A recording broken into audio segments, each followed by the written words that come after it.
warahmatullahi wabarakatuh. Yang terhormat Bapak Ibu Guru Dosen Penguji. Perkenalkan, nama saya Nesita Takwa.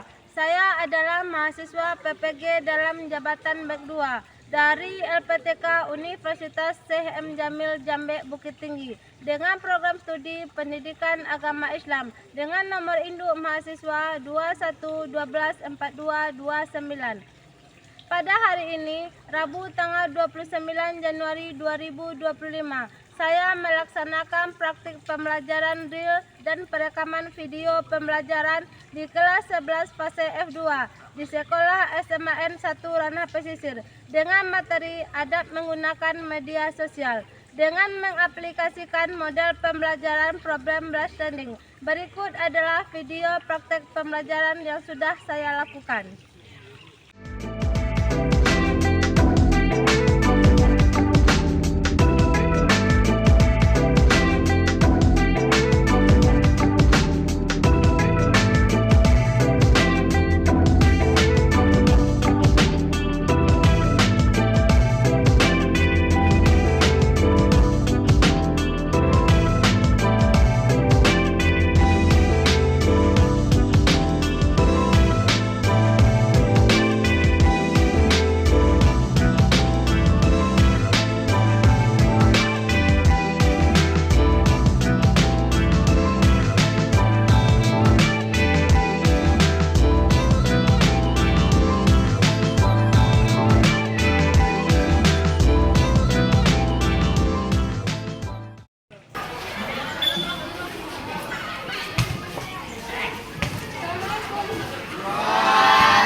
media sosial dalam Islam dan kaitannya dengan keselamatan individu serta harmoni dalam masyarakat. 2.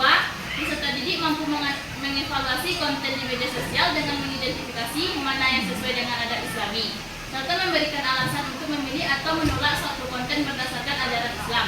3. Peserta didik mampu menciptakan konten media sosial yang positif, mencerminkan sikap santun, saling menghormati, dan cinta damai sesuai nilai-nilai Islam. Peserta didik mampu menganalisis adab menggunakan media sosial. Yang kedua, peserta didik mampu mengevaluasi konten di media sosial. Yang ketiga, peserta didik mampu menciptakan konten media sosial yang positif. Dan coba Anda perhatikan gambar yang ada di depan, kira-kira yang di depan ini gambar apa? Oke, Bu. Gambar tunggal. Ya, siapa lagi yang bisa? Instagram, oke, apa lagi? WhatsApp, siapa lagi? YouTube, apa lagi? Ada TikTok, apa lagi? Ada Twitter, apa lagi? Ada Facebook, apa lagi? Ada Messenger. Oke, berarti tidak di depan ini ada gambar yang menggunakan media sosial. Nah, boleh aku bertanya? Anda semua mempunyai HP? Nah, pertanyaan pertama, selama ini HP Anda itu dimanfaatkan untuk apa saja? Sebagai sarana komunikasi. Apalagi? Untuk mencari tugas sekolah. Apalagi? Sebagai hiburan, untuk menghibur diri. Apalagi?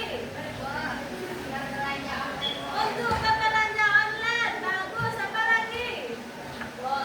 Mencari berita terkini. Apa contohnya berita terkini?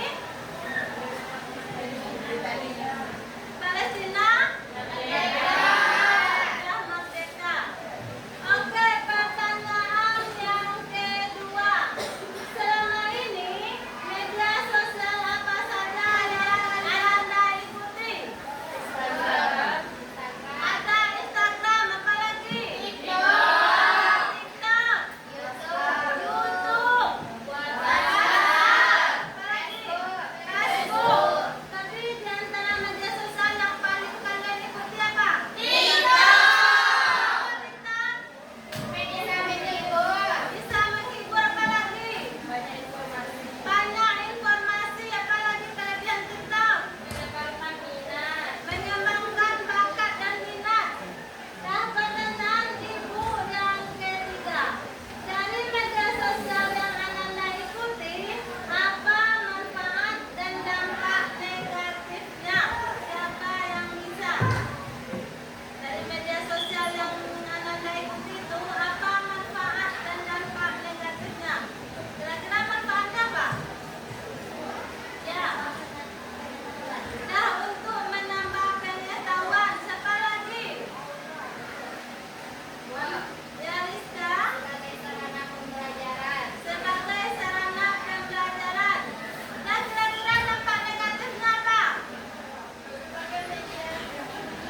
Sebagai media bullying, apa lagi? Banyak memunculkan berita hoax, apa lagi?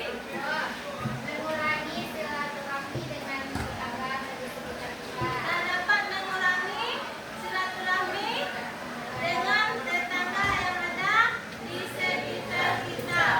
Nah, untuk meningkatkan rasa konsentrasi kita terhadap materi, mari kita melakukan S-Breaking. Ayo, anak-anak, siapa yang bisa melakukan S-Breaking, silakan ke depan.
Ini bagus deh.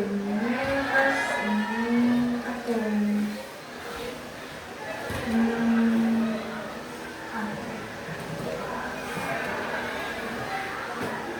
Captionnya apa ya?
Kembali ke tanah air, proses hukum kasus pembunuhan gadis penjual gorengan Nia Kurniasari di Padang Pariaman, Sumatera Barat terus berlanjut. Polisi menggelar reka adegan kasus pembunuhan yang menyita perhatian warga luas. Tersangka juga dihadirkan di 8 lokasi kejadian dan memeragakan 71 adegan.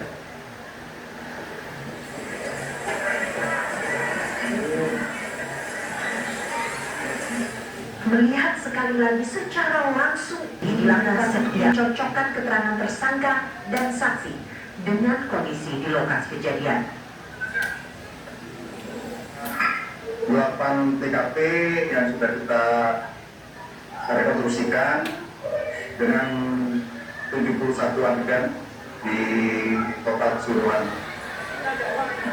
Dari rekonstruksi ini terlihat jelas bagaimana Indra mengeksekusinya.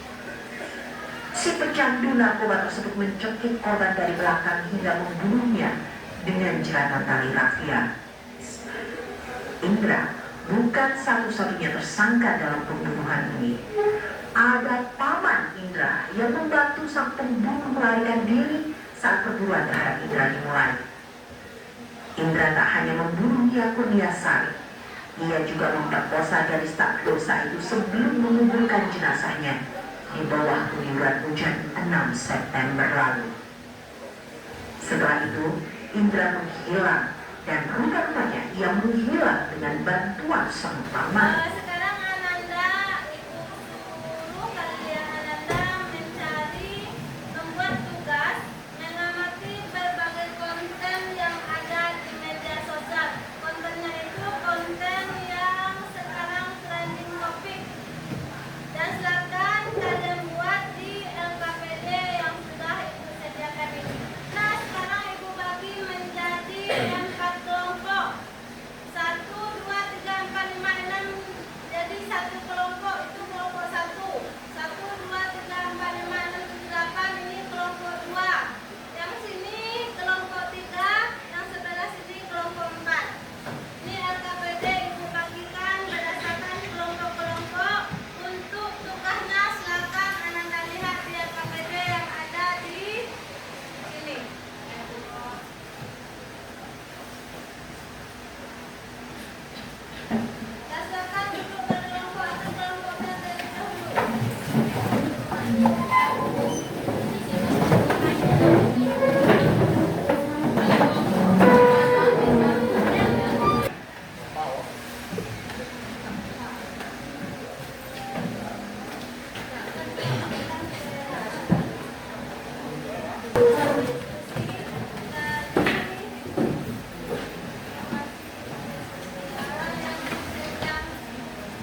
Yang kedua, dampak psikologis. Korban bullying sering mengalami rasa cemas, depresi, rendah diri, dan kesulitan dalam berinteraksi sosial. Dalam kasus ekstrim, bullying dapat Yang kedua, pengaruh teman sebaya. Tekanan dari kelompok teman sebaya dapat mempengaruhi seseorang untuk terlibat dalam bullying, baik sebagai pelaku maupun sebagai penonton. Yang ketiga, faktor psikologis pelaku. Beberapa pelaku bullying mungkin merasa kurang percaya diri atau mencari cara untuk merasa lebih berkuasa dengan merendahkan orang lain. Yang keempat, perbedaan sosial atau fisik. Terkadang, perbedaan dalam kadang-kadang menciptakan lingkungan yang lebih aman dan suportif bagi semua individu. Sekian yang dapat kami sampaikan. Kalau ada kata-kata yang salah, mohon maaf dan terima kasih dalam pendengaran. Kami tutup dengan Assalamualaikum warahmatullahi wabarakatuh.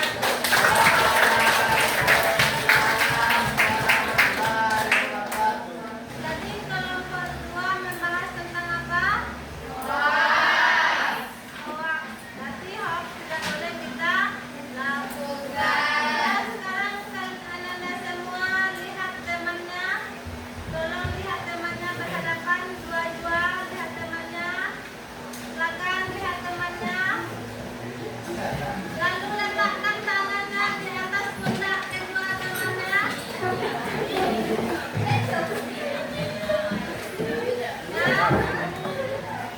Letakkan tangan di atas pundak temannya. Dan setelah itu, anak-anak katakan, anak kamu adalah teman sejatiku.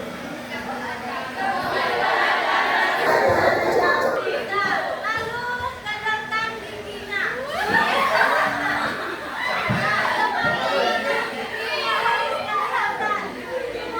Sampai 10 tolong giginya dikedapkan.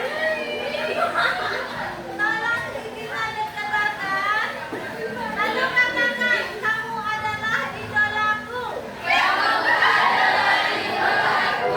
Bagaimanapun kamu, anak-anak kamu kepadaku, kamu tetap idolaku.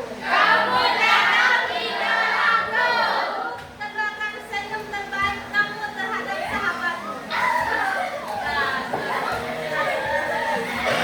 Nah, anak-anak semua, siapa yang bisa menyimpulkan materi kita pada hari ini? Nah, silakan. Kesimpulan adab menggunakan media sosial. 1. Niat yang baik. 2. Menjadi teman yang baik. 3. Meneliti informasi yang diteliti. 4. Menyampaikan informasi tanpa rekayasa. 5. Mengajak kepada kebaikan. Nah, kasih tepuk tangan.